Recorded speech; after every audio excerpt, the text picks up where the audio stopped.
Bonjour à tous, on se retrouve aujourd'hui pour la suite de ma dernière vidéo qui était le top des 8 événements paranormaux.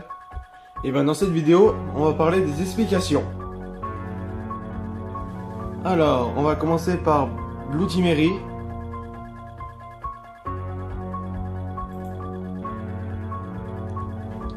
Alors,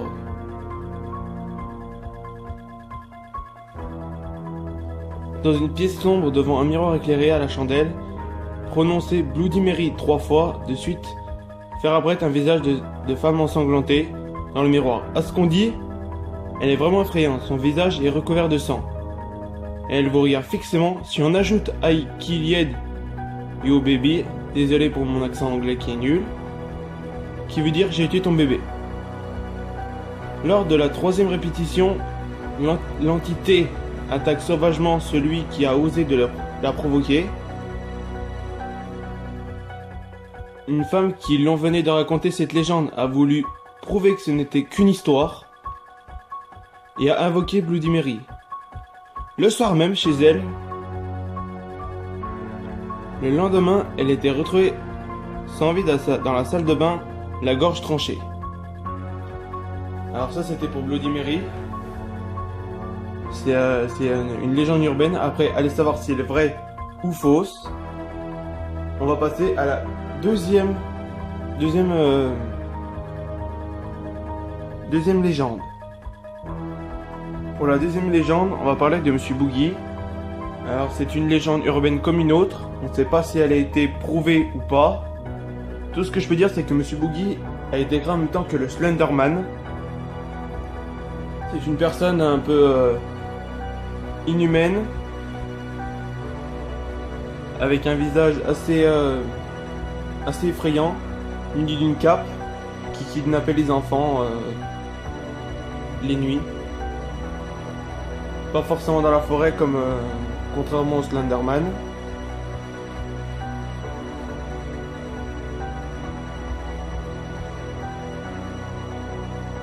On va passer à la 3e légende, la Dame Blanche.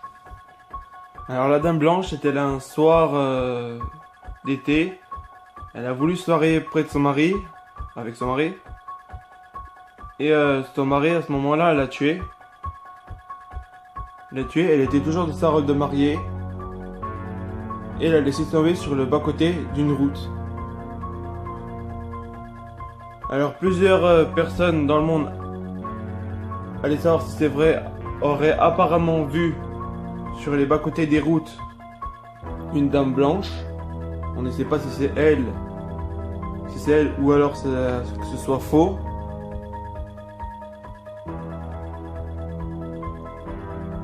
On va passer à la 4e légende. Les aliens.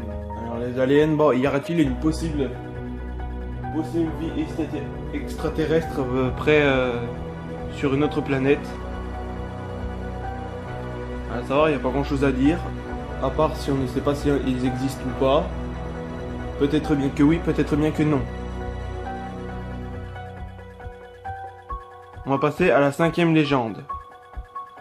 Et la 5e légende, on va passer au triangle des Bermudes. Alors c'est près de l'océan Atlantique, je crois. Je vais regarder ça. Voilà. Ah, petit fail. Mais revoilà. Le triangle des Bermudes.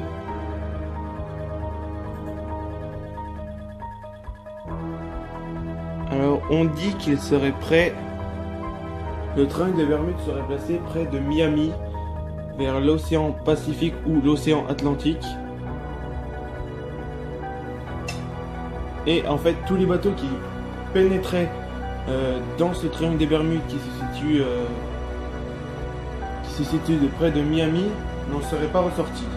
Ou alors, s'il y en a des qui a été ressortis, ils étaient blessés, gravement blessés, ou alors ils avaient eu de la chance. On ne sait pas, ce n'est qu'une légende, on ne sait pas si c'est vrai ou faux. Mais apparemment, plusieurs personnes qui auraient pénétré dans ce triangle des Bermudes n'en seraient jamais ressorties. On va passer à la sixième légende. Qui est la sixième légende? La poupée Robert. Voilà, la poupée Robert. Alors la poupée Robert ressemble à ça.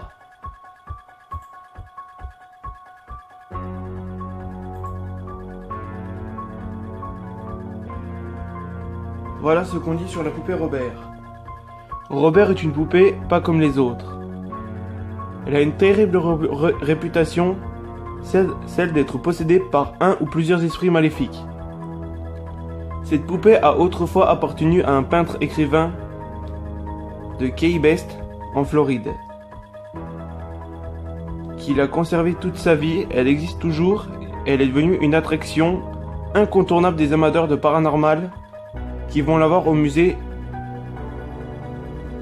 où elle a été exposée. Son histoire a inspiré du film à succès Kids Play, jeu d'enfant, dans lequel une poupée qui est possédée par l'âme d'un criminel se retrouve entre la main d'un jeune garçon. Cette étonnante histoire débute en 1906, lorsque le jeune Robert Eugène Otto, alors âgé de 4 ans, s'est fait offrir une poupée par sa gardienne. Cette femme d'origine bahémienne, désolé si j'ai fait une faute en disant, était une adepte. Cette femme d'origine bahémienne était une adepte du Otto à son endroit et souhaitait. Bref, elle pratiquait le vaudou. Elle était particulièrement héritée du traitement de la famille Otto à son endroit,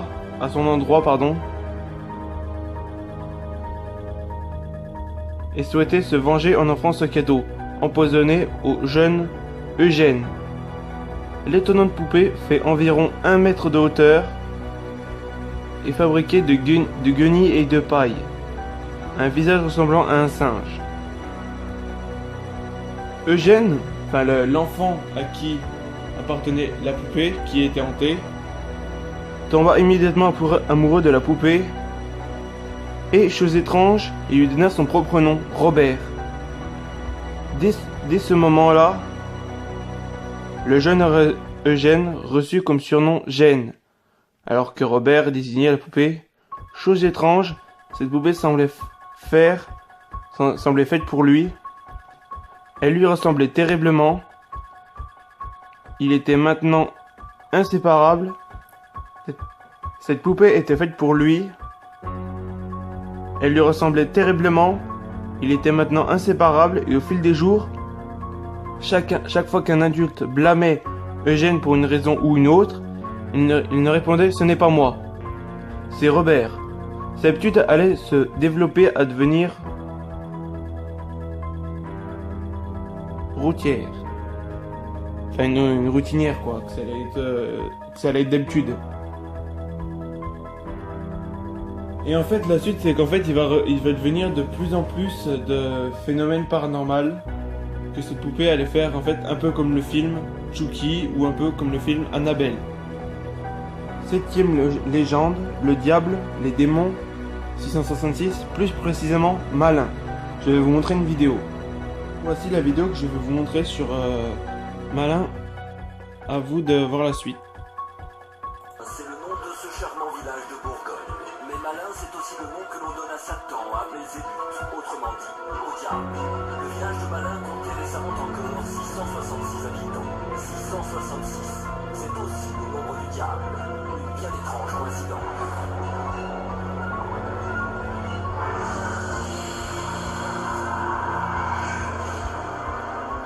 Il était une fois le 666, un nombre maléfique, considéré par beaucoup comme le signe de la fin du monde. 3 fois le nombre 6, c'est la pire des choses. C'est l'imperfection totale, c'est le mal total. Depuis la nuit des temps, l'association des 3-6 est à l'origine de nombreuses superstitions. Tout commence avec un extrait de la Bible. C'est quelque chose qu'on trouve dans le livre de l'Apocalypse. Chapitre 13, verset 18, ce fameux verset dit que le chiffre de la bête, qui est un chiffre d'homme, c'est 666. Pour les chrétiens, ce nombre maléfique issu de l'Ancien Testament représente un homme ayant vraiment existé. Ce chiffre-là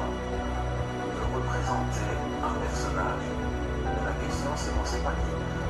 Alors on a proposé Néron.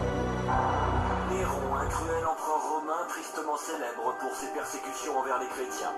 Grâce à une science ésotérique associant des lettres avec des chiffres, le nom de Néron correspondrait à 666. Mais d'autres résultats sont extrêmement troublants. L'addition des lettres de Lucifer donne le nombre 666. Pour beaucoup, ce serait la preuve indiscutable que ce nombre annonciateur de l'Apocalypse serait directement lié à l'Antéchrist, c'est-à-dire au diable lui-même. Le diable, un ange déchu que l'on connaît sous une multitude de noms. Lucifer, Bête ou Satan. Le diable, appelé aussi le malin. L'un, c'est précisément le nom d'un petit village de la Côte d'Or près de Dijon. Un village autour duquel circulent de nombreuses légendes. On a trouvé une vieille légende qui disait qu'il était une fois malin, une jeune et jolie jeune fille blonde, aimée de tous les habitants du village, quelle ne fut pas le keeper lorsqu'il la vit un jour entraînée par un homme noir dans l'antre des enfers.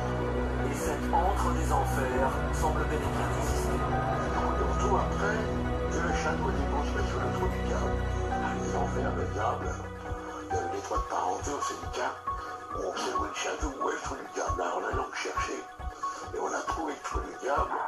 Ce trou du diable se trouve ici même, en contrebas du château de Malin. Au Moyen-Âge, certains prétendaient que cette grotte était un chemin qui menait directement aux enfers. Alors le diable aurait-il vraiment rôdé dans le village? En s'étant reculé, les légendes qui circulent autour de Malin, de son château et du trou du diable, en font un endroit de sinistre réputation. D'ailleurs, le village et ses alentours vont devenir un haut lieu des procès en sorcellerie.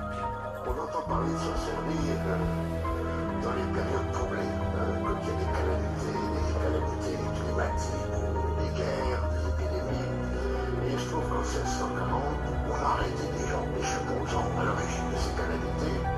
Alors à Malin, il y a une vingtaine de personnes, on leur liait les pouces avec les orteils, et on les emmenait, on les garrotait, et on les jetait dans l'eau. Alors tous ceux qui voulaient, ceux qui n'avaient pas de pouvoir spécial, donc ils étaient innocents. Et ceux qui remontaient, c'est des espèces de magiciens, donc c'était des coupables, et à coup de fourche, on les a coupés. Ces persécutions poursuivront les malheureux pendant plusieurs générations. Des familles qui sont encore répertoriées comme des familles descendantes de sorciers et qui ont mis longtemps avant de pouvoir avoir une vie normale parce qu'on les considérait comme infâmes. Désolé pour les appels Skype et tous les messages. Dans un si petit village. Un petit village qui récemment encore comptait un nombre d'habitants bien étrange. 666. Mais ce ne sont pas les 666 habitants du diable. C'est gros quoi, ça fait partie des petites particularités des grands Malin. Une grotte menant tout droit vers l'enfer, des procès en sorcellerie, 666 habitants. Le démon régnerait-il encore en maître dans le village de Malin? Seuls les habitants pourraient en témoigner si tant est qu'ils aient une réponse. Alors voilà, pour information, le village de Malin ne contient plus 666 habitants. Et ce n'est pas que le village du diable, c'est aussi le village de quelques sorcières. Et on va passer à la 8e légende, qui est le Slenderman, je crois, qui comme Monsieur Boogie en fait, et Slenderman, il capturait des enfants. Sauf que la différence, Slenderman capturait la nuit, mais quand ils étaient tout seuls, et il venait pas chez eux. Il avait un endroit dans sa forêt.